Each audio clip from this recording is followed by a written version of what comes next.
নমস্কার বন্ধুরা, মনীষার হেসেলে আপনাদের সবাইকে স্বাগত। আজ আপনাদের সাথে শেয়ার করব নিরামিষ পটল আলুর রেসিপি। আর এই রেসিপিটি আপনারা যে কোনো নিরামিষ দিনগুলোতে খুব কম সময়ের মধ্যে কম উপকরণ দিয়ে তৈরি করে নিতে পারবেন। চলুন তাহলে বন্ধুরা দেখে নেওয়া যাক আজকের রেসিপিটি বানানোর জন্য এখানে পটল আর আলুটাকে এইভাবে কেটে ধুয়ে পরিষ্কার করে জল ঝরিয়ে নিয়েছি প্রথমে। এরপর কড়াইয়ের মধ্যে দিয়ে দিলাম পরিমাণ মতো সর্ষের তেল। তেলটা একটু গরম হয়ে গেলে দিয়ে দিলাম একটি ফাটিয়ে নেওয়া শুকনো লঙ্কা। এরপর দিয়ে দিলাম 1 চামচ পরিমাণ গোটা জিরে। ফোড়নটা একটু ভেজে নেওয়ার পর দিয়ে দিলাম কেটে ধুয়ে পরিষ্কার করে জল ঝরিয়ে রাখা পটলগুলোকে।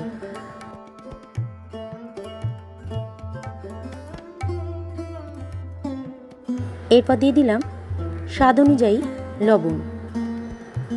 পটলটাকে একটু ভেজে নেব লো টু মিডিয়াম ফ্লেমে রেখে।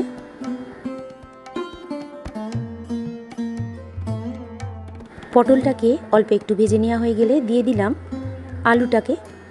আলু আর পটলটাকে একটু ভেজে নেব। এরপর দিয়ে দিলাম 1 চামচ পরিমাণ হলুদ গুঁড়ো। এরপর দিয়ে দিলাম 1 চামচ পরিমাণ গ্রেট করে রাখা আদা আর একটি চেরা কাঁচা লঙ্কা। সমস্ত কিছুকে আবারও একটু ভেজে নেব।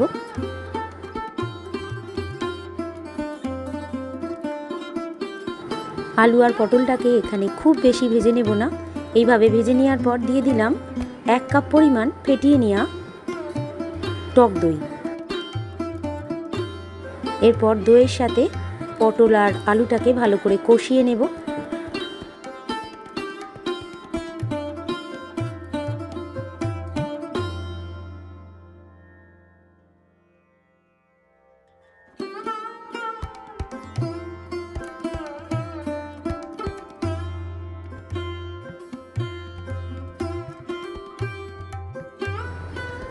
এই সময় দিয়ে দিলাম অল্প একটু চিনি।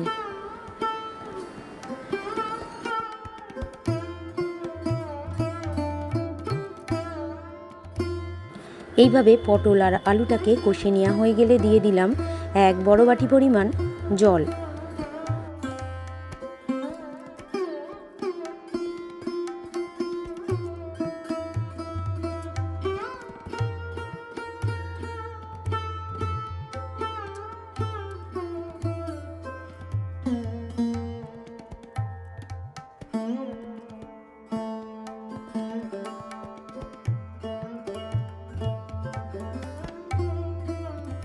মিডিয়াম ফ্লেমে রেখে ফুটতে দেব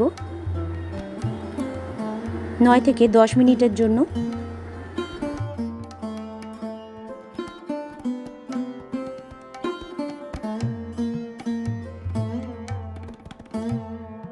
আর এই সময় একটু দেখে নেব পটল আর আলুটা ঠিকমতো সিদ্ধ হয়ে গিয়েছে কিনা।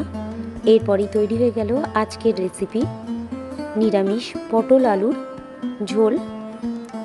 ভাত, রুটি, পরোটা, লুচি ইত্যাদির সাথে পরিবেশনের জন্য একেবারে প্রস্তুত। সামান্য হলেও আজকের রেসিপিটি যদি আপনাদের ভালো লেগে থাকে বন্ধুরা, অবশ্যই আমার এই ছোটো চ্যানেলকে এগিয়ে যেতে সাহায্য করবেন। লাইক, কমেন্ট, শেয়ার করবেন। আর চ্যানেলে নতুন কোনো বন্ধু হয়ে থাকলে চ্যানেলটিকে সাবস্ক্রাইব করে পাশে থাকবেন। এই ধরনের রেসিপি সবার প্রথম দেখার জন্য পাশে থাকা বেল আইকনটিতে প্রেস করে রাখবেন।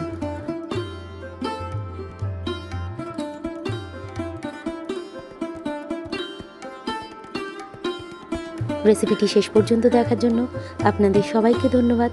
সবাই ভালো থাকবেন, সুস্থ থাকবেন। আবারও চলে আসব নতুন কোনো রেসিপি নিয়ে।